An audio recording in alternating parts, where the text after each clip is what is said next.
Maligayang araw mga Ginoo at binibini, ikinagagalak kong makasama kayong muli para sa ating panibagong talakayan sa Filipino 8. Upang mapukaw ang ating mga diwa, magkakaroon muna tayo ng isang paunang gawain.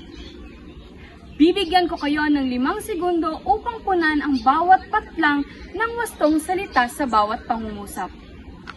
Naiintindihan niyo ba? Handa na ba kayo? Kung oo, halina't ating simulan ang ating gawain. Maaari niyong isulat sa comment section ang iyong mga sagot. Narito na ang mga pangungusap. Magbabasa ako ng mga aralin mamayang gabi. Patlang, tumaas na ang aking marka sa mga asignatura.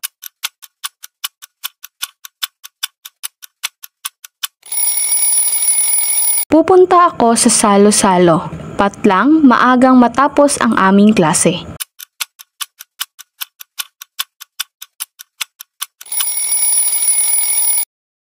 Makatitipid ako, patlang, kung bibili lamang ng mga bagay na talagang kailangan.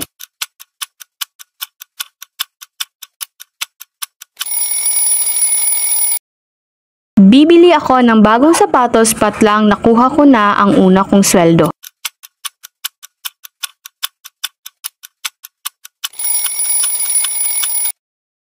Makatatapos ako ng pag-aaral, patlang, mag-aaral ako ng mabuti.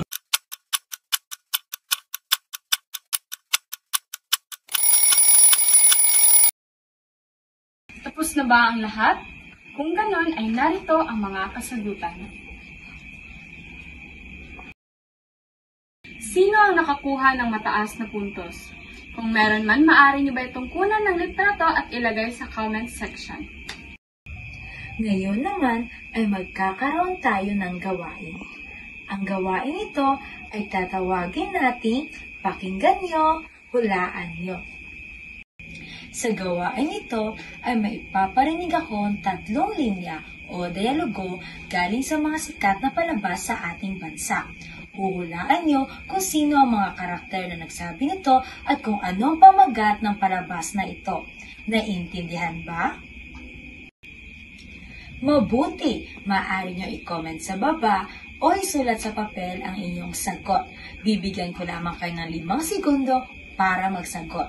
Handa na ba? Sauce made with freshly picked tomatoes from the high mountains of Italy. What about yours? My spaghetti has banana ketchup with antioxidants, antihistamine, anti-inflammatory, antibiotic with glutathione and silymarin extract with ginkgo biloba E. But wait, there's more.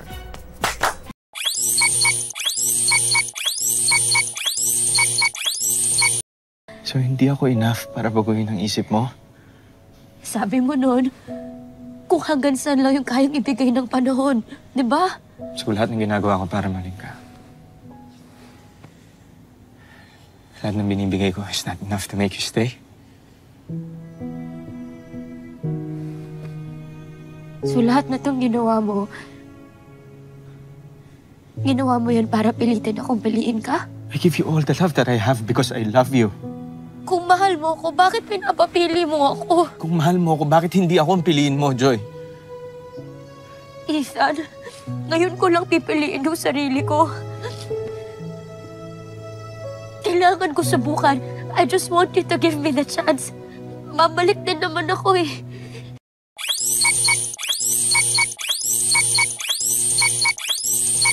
Hindi ko kayo pagluluksaan. Kaya nga hindi ako nakaitim. 'Cause black is out. Gold is in. Yes, just like gold, I am indestructible.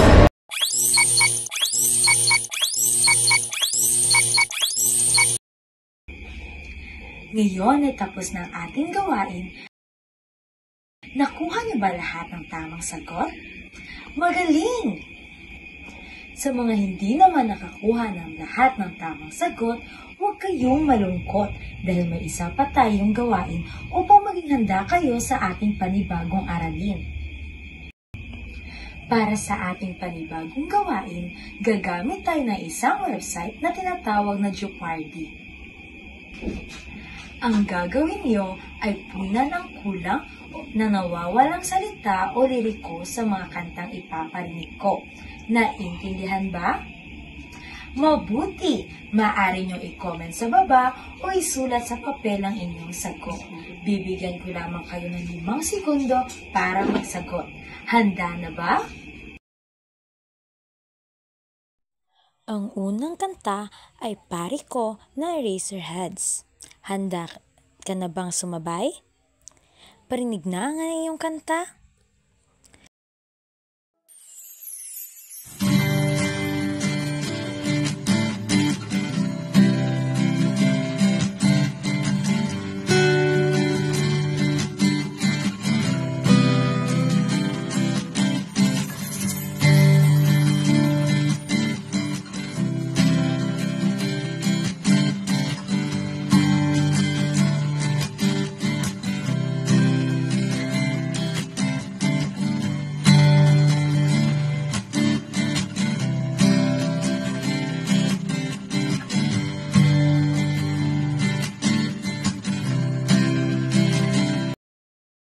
Nakikita mo ba ang nawawalang liriko o salita sa kanta? Maaari niyong i-comment sa baba o isulat sa papel ang salita o lirikong nawawala. Tapos na ba? Ang sagot ay pare at kolahiya. Magaling kung ikaw ay nakakuha ng tamang sagot. Ang pangalawang kanta ay Pantropiko na Pinoy girl group na BINI. Handa ka na bang sumabay? Parinig nga ng iyong kanta. In the sand, walking with you on this island, guided by the grip of your hand. I can feel you holding my world. Ano ba itong nadarama? Totoo ba ang pinatama? This boy it.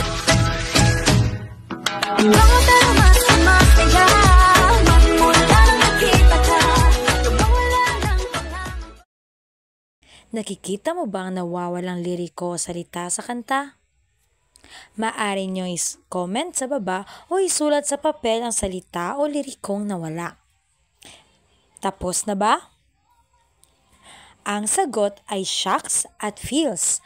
Magaling kung ikaw ay nakakuha ng tamang sagot. At para sa ating huling kanta, ito ay ang buwan ni Juan Carlos. Handa ka na bang sumabay? Parinig nga ng iyong kanta.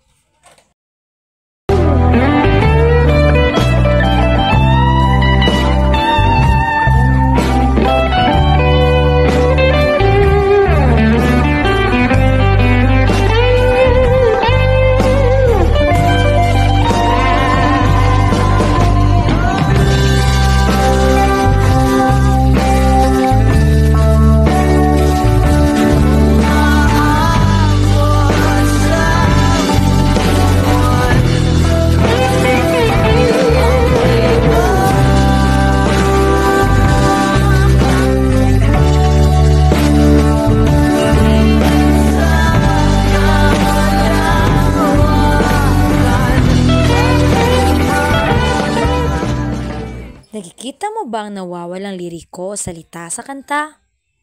Maaari nyo i-comment sa baba o isulat sa papel ang salita o lirikong nawala. Tapos na ba?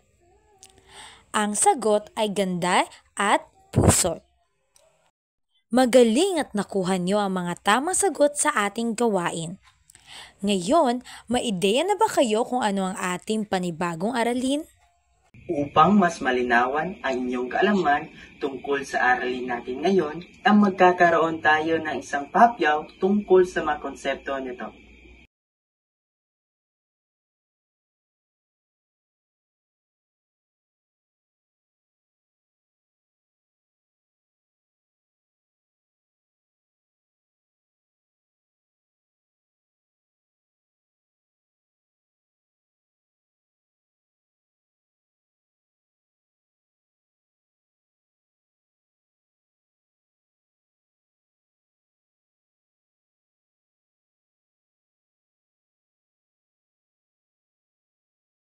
Handa na ba kayo mga mag-aral?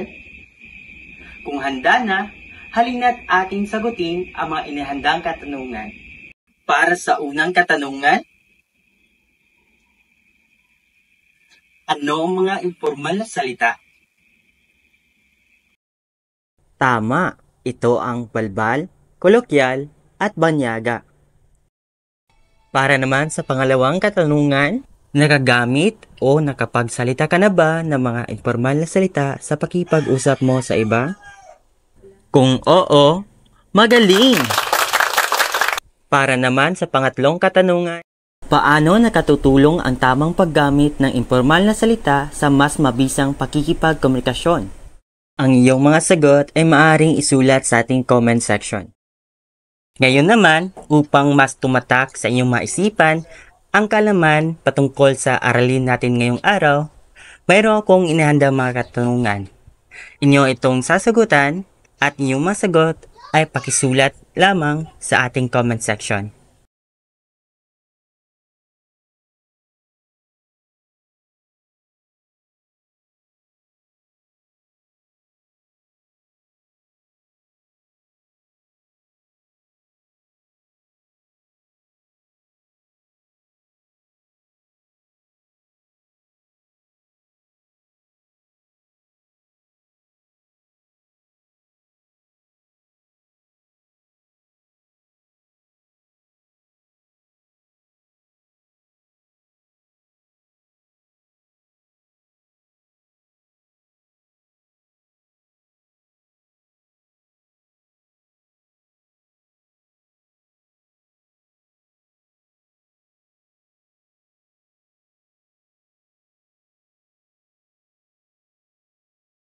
Narito naman ang mga kasagutan.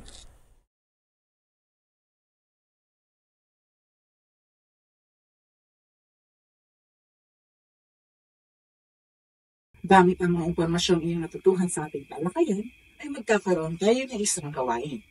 Sa gawain ito ay magbibigay ako ng mga sitwasyon na may temang akop sa paggamit ng mga informal na salita, ang balbal, kolokyal at ang banyaga. Narito ang mga iba't ibang sitwasyon. Unang sitwasyon, pangalawang sitwasyon, pangatlong sitwasyon. Malaya kayong makapipili sa tatlong sitwasyon na ito at pagkatapos ay gawa ninyo ito ng dialogo na nagpapakita ng gusto at angkop na paggamit ng mga informal na salita. Bibigyan ko kayo ng 2 minuto upang gawin ang dialogo at maaari niyong i-pause ang ating video at bumili pagkatapos ng 2 minuto. Pagkatapos ay kuhanan niyo ito ng litrato at i-upload sa ating Google Drive. Ang link ay makikita sa comment section. Narito naman ang format na magiging pangalan ng iyong larawan sa pag-upload sa ating Google Drive.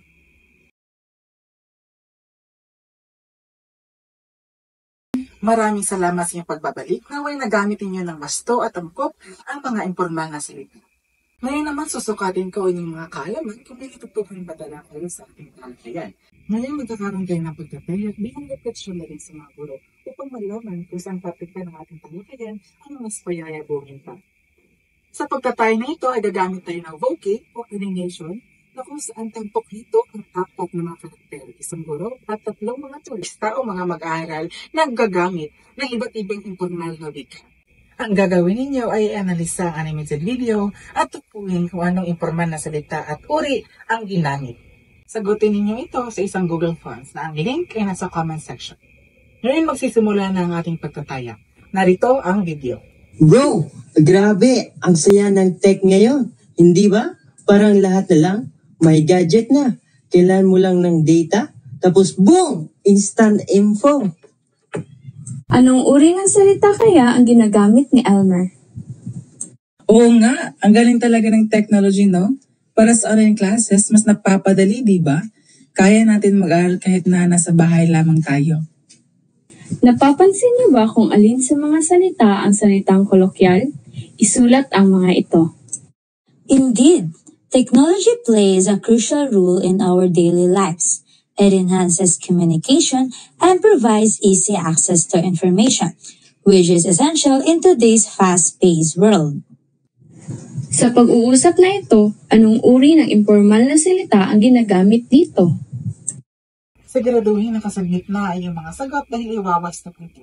at ipapadala ko ang inyong mga markas na via email. Ayan, at upang masiguradong hindi ninyo makalimutan ang ating talakayan na napanood ninyo ngayon, ay mag-iiwan ako ng isang takdang aralin o gawain na kung saan ipapasa nyo ito sa Google Classroom. Sa takdang aralin ay gagawa kayo ng tig-tatlong pangungusap na gumagamit ng salitang balbal, kolokyal at banyaga. Siguraduhin ang inyong pangungusap na ginawa ay may kinalaman sa pang-araw-araw na sitwasyon. I-encode ito sa isang A4 document at siguraduhin naka-PDF file bago ipasa sa Google Classroom. At dyan nagtatapos ang ating talakayan ngayong araw at sana'y may natutuhan kayo sa ating diskusyon. Isip, isa puso ang bawat aral sa araw-araw nating pamumuhay. Kung may mga tanong pa at suwesyon, ilagay ito sa comment section. Laging tandaan ang ating talakayan ngayon, mga uri na informal na salita na ginagamit sa pang-araw-araw na sitwasyon. Yun lang! Paalam!